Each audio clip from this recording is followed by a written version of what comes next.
¿Pueden los hechiceros embrujar y maleficiar a sus enemigos hasta la muerte? ¿Mataron realmente a este hombre en la ciudad de Oklahoma? Su certificado de defunción dice que murió de asma, pero su médico cree que la causa real fue más siniestra. ¿Fue asesinado con una maldición? ¿Murió literalmente de miedo?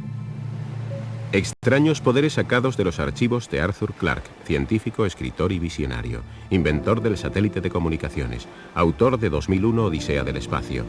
Desde su retiro de Sri Lanka, analiza los enigmas de este y de otros mundos.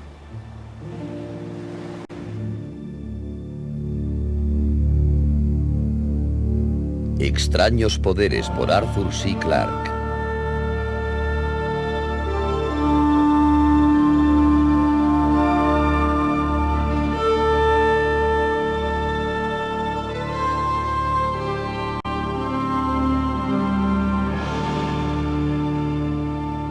Vudú.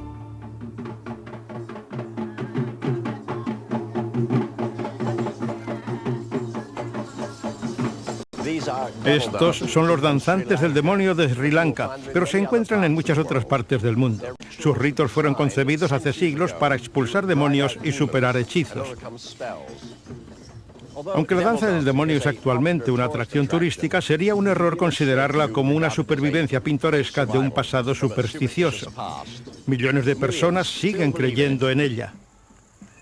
En la jungla de Sri Lanka, sigue viva la creencia en los ritos mágicos de muerte.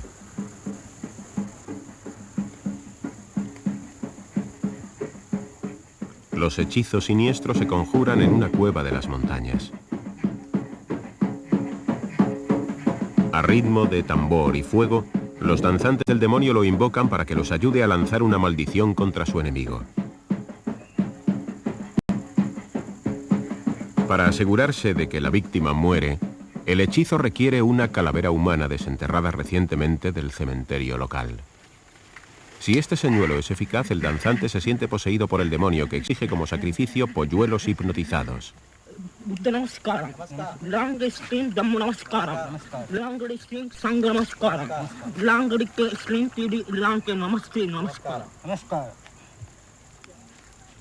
Al terminar los ritos, las cenizas de la ceremonia deben esconderse cerca de la casa del enemigo. Se dejarán allí para que surtan su efecto mortífero.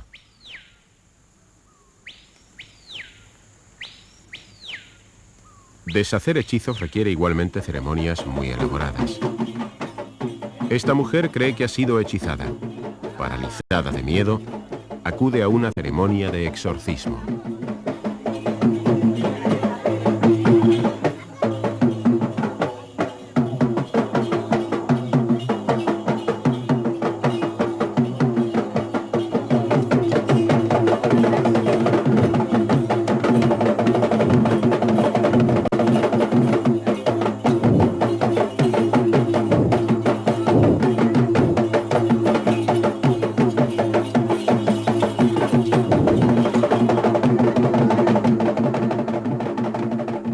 El trabajo del danzante del demonio tiene como finalidad seducir al diablo para que abandone el cuerpo de la mujer.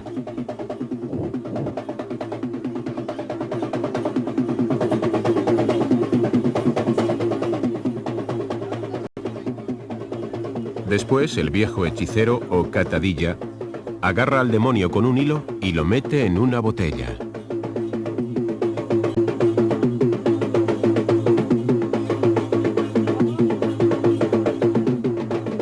Asegura que el hechizo desaparecerá cuando la botella sea arrojada al fondo del Océano Índico.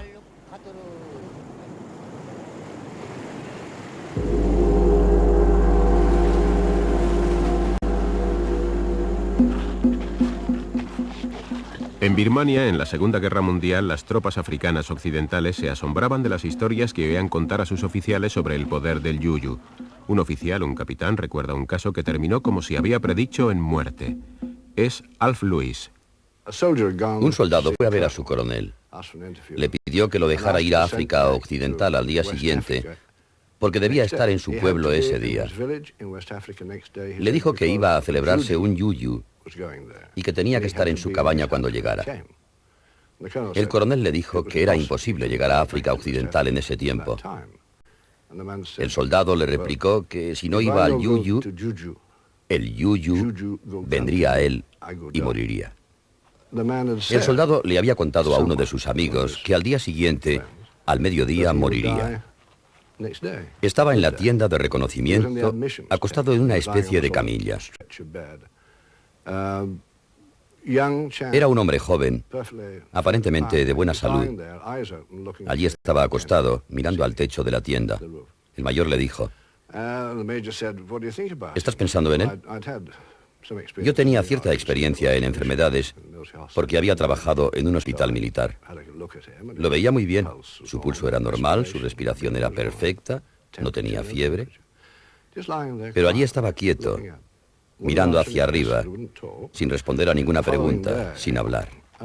Al día siguiente, a eso de las 12:30, sonó el teléfono, lo cogí y era el mayor que me llamaba desde la ambulancia de campo. Me dijo: ¿recuerdas el tipo que vimos ayer? Yo le contesté: sí. Él me dijo: pues acaba de morir, como dijo. A las 12 en punto, cerró sus ojos y murió. Aparentemente dejó de respirar. Cerró sus ojos y murió. Esto suena fantástico, pero hay abundantes pruebas reunidas por los médicos y los psiquiatras, publicadas en sus revistas especializadas, de que la magia funciona a veces. Los hechizos producen enfermedades y hasta la muerte. Esto no solo sucede en los países politeístas de Oriente, en las tierras del vudú, sino en todo el mundo. En América, por ejemplo. Este almacén familiar está bien provisto de pociones y polvos misteriosos prescritos por hechiceros locales de vudú.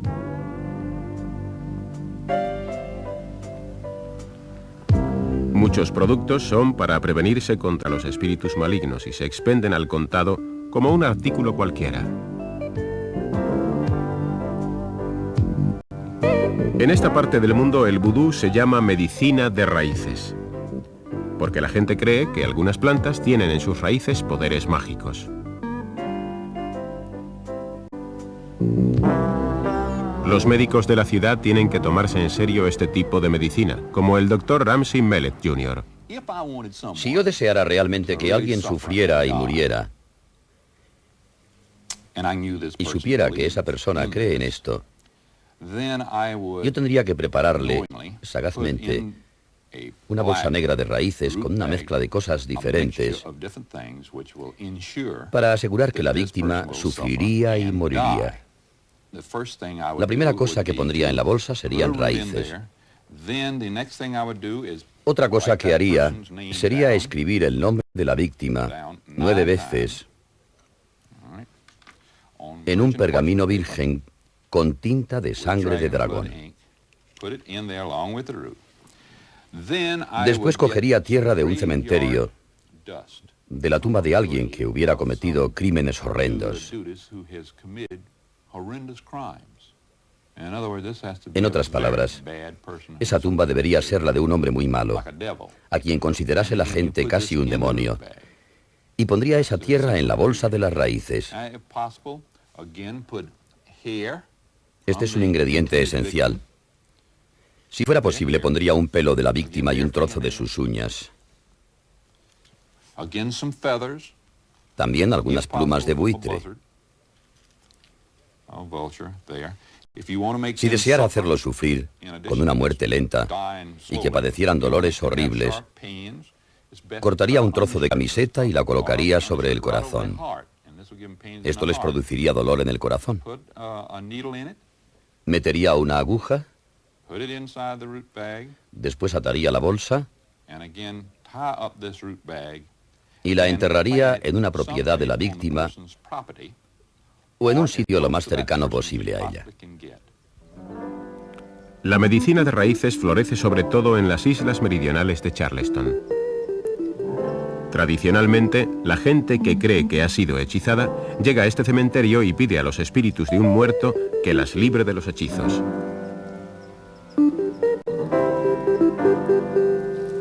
El vigilante Ben Parker conoce bien el ritual. El espíritu debe ser recompensado con 1/4 de litro de whisky y 9 centavos. Si yo fuera víctima de un hechizo, vendría aquí, cavaría un hoyo y llamaría Aquí se dice el nombre del espíritu del muerto. Por ejemplo, Lydia Brown. Le diría a Lydia Brown, tengo un maleficio sobre mí, deseo que me lo quites. Te pagaré por ello. No deseo que lo hagas gratis. Después se cava un hoyo y se entierra en él un cuarto de litro de whisky y 9 centavos, y se vuelve a tapar el hoyo. Ben Parker ha pasado toda su vida en la isla Edisto y conoce la medicina de raíces perfectamente. Sus vecinos lo consultan con frecuencia. ¿Qué cosa pondría para un hechizo de muerte? Cogería una serpiente de cascabel, la mataría y la enterraría en el terreno de la víctima. Con eso mataría a todos los habitantes de la casa. ¿Eso sería como un hechizo maléfico? Sí, es un hechizo de muerte. Ben está especializado en proteger las casas contra las influencias maléficas. Le enseña a Nora Steves cómo proteger su casa contra la magia de las malas raíces. Ben, cuando ponga esto en la casa, quiero saber de qué me protegerá. Cuando pongas esto alrededor de tu casa, tendrás protección contra la gente que te haya puesto algo para que lo cojas y te lo comas.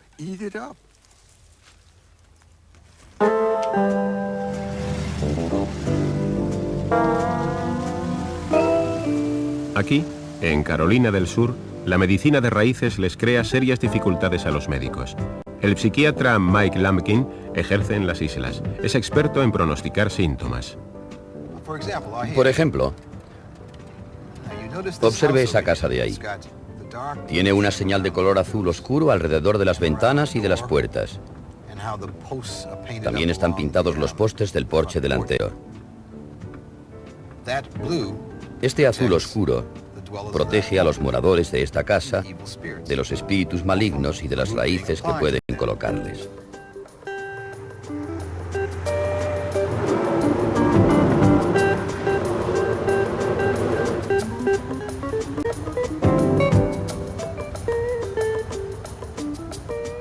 El doctor Lampkin tiene que solucionar con regularidad las funestas consecuencias de la medicina de raíces. Hoy lo han llamado a casa de una paciente que está convencida de que tiene un hechizo maligno. Lampkin sabe por experiencia que debe fingirse un médico de raíces para tener una oportunidad de éxito. Tengo que transformarme a mí mismo, de psiquiatra, en un médico de raíces omnipotente y sábelo todo. La sesión para deshacer el hechizo tiene toda la parafernalia de la medicina de raíces. ¿Conoce el nombre de la persona que le ha puesto las raíces? No deseo saberlo. Le da drogas inofensivas que le causan flujos calientes y que mañana darán a la orina un color verde claro. Señales de que los espíritus malignos están abandonando su cuerpo. Con este ceremonial tan elaborado, Lampkin espera convencer a la mujer de que él es un médico de raíces muy poderoso. Cuando voy a casa de un enfermo, le examino los músculos, le recompongo sus miembros, le rocío con agua de azahar y lo alivio.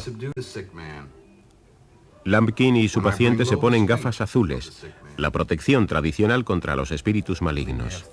Tenemos 3 centavos por parte de su marido y 4 por su parte. ¿Quiere colocar los 3 centavos de su marido en este lado de la bandeja y sus 4 en este otro lado? Finalmente, cuando se convence de que la paciente cree en sus poderes, Michael Lampkin logra su colaboración para deshacerse del hechizo. Aunque él confiesa que todo es una chirigota, Lampkin normalmente es eficaz en sus remedios contra los hechizos. No debe decirle a nadie lo que ha pasado aquí. Debe decir a su marido que los problemas van por buen camino. Deseo que guarde esta jarra escondida durante 3 días. Al tercer día, busque un riachuelo o un río y tírela allí, en la marea descendente. Tírela sobre su hombro izquierdo. Esto terminará el proceso.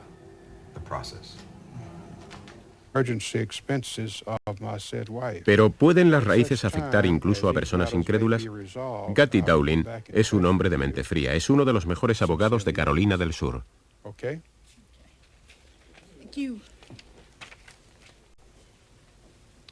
Hágame también 3 copias de esto. Gracias. Sin embargo, está convencido de que un hechizo maligno ha caído sobre su familia. Todo comenzó el día que despidió a la doncella. La cocinera entró a la habitación de Lucille, nuestra antigua doncella, a limpiarla. Encontró algo en ella que llamó una raíz. Estaba hecha con 2 agujas en punta, atadas con una tira negra y clavadas en el colchón donde Lucille había dormido. Las desclavé y bajé a la cocina. Y cuando Elisa me vio con las raíces en la mano, se puso histérica y salió al patio gritando. Pronto se apoderó de la casa la magia maléfica de las islas. Mi hijo mayor empezó a respirar mal y vimos que su vida corría peligro. Yo estaba en una situación crítica con una peritonitis. Mi hijo pequeño cayó en cama con varicela y sarampión a la vez. Y mi mujer cogió una varicela de adulto. Y yo pensaba al estilo de los jurados y tenía que decidir si realmente me habían puesto raíces. Tuve que concluir que sí. No hay ninguna duda de que la gente puede perder las ganas de vivir, con frecuencia por terribles miedos provocados por los hechizos, a pesar de los enormes esfuerzos de los médicos por salvarlos. En 1965, el British Medical Journal publicó varios casos autentificados de este fenómeno sorprendente. Los miembros de la Asociación Médica Británica que escribieron los artículos aún siguen obsesionados con el tema. Conocí a algunas personas en el sur de Londres que estaban bajo la influencia de un hechizo. Practicaban este tipo de cosas y conocían que habían sido hechizados. Tenían síntomas de enfermedades psicosomáticas como asma, irritaciones de la piel y cosas así. Al final de la guerra tuve una experiencia extraordinaria. Vino una mujer al hospital y me pidieron que la viera.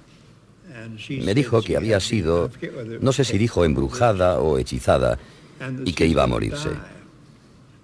Estaba sentada en la cama mirando hacia adelante, sin comer nada.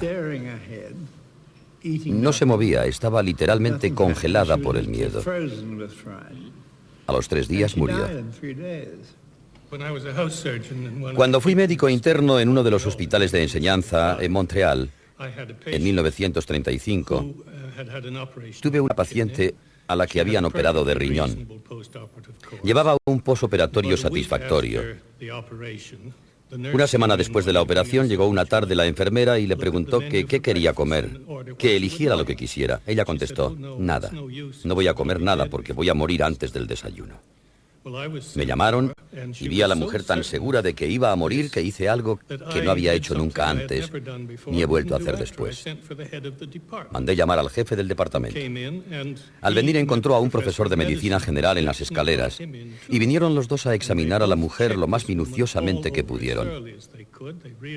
Nos tranquilizaron y nos fuimos a la cama contentos, creo. A la mañana siguiente, la enfermera la despertó, la lavó y le dio el menú del desayuno. Salió de la habitación durante 4 o 5 minutos. Cuando volvió, la encontró muerta. Pienso que la mayoría de nosotros puede entender que alguien se ponga enfermo por miedo o por ansiedad o por un convencimiento de que le han hecho un hechizo. Pero que se produzca la muerte es difícil de entender. Examiné a los pacientes que murieron. No encontré ninguna causa de muerte, ninguna causa real, identificable de muerte.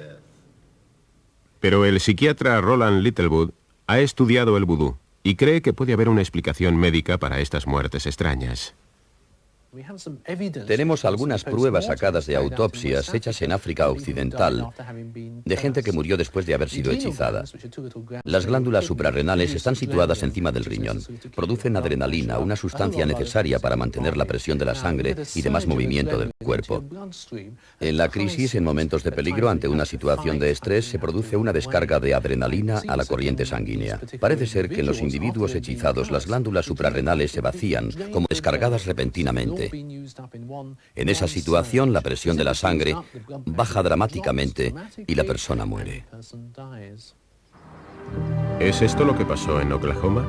Aquí, en el cementerio de Oddfellows, descansa un hombre de negocios, Finis Ernest. Murió en el Hospital de Veteranos de la Administración en Oklahoma en 1960.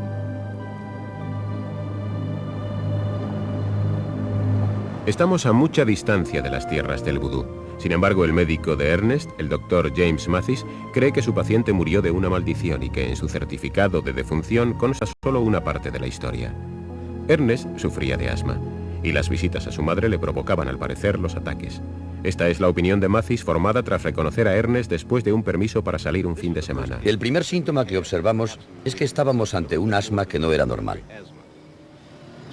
Por eso, una semana más tarde, el 17 de agosto, le dimos otro pase de salida. Pero esta vez le aconsejamos de otra manera. Le dijimos, por favor, no visites a tu madre, vete a otro sitio, vete a un motel. Si no recuerdo mal, él se fue al pueblo donde nació, a unos 200 kilómetros de aquí. Volvió tarde, al atardecer del domingo, en perfectas condiciones, sin respiración jadeante ni trazas de asma.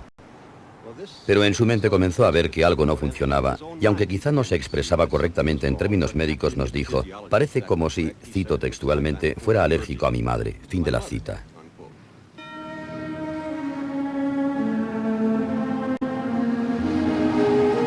Finis Ernest había llevado un nightclub en el centro de la ciudad de Ponce.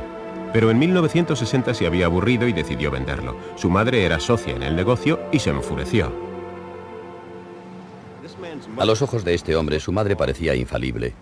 Me dijo entonces, y me lo repitió otras veces después, que su madre nunca se equivocaba, que siempre que predecía algo, sucedía.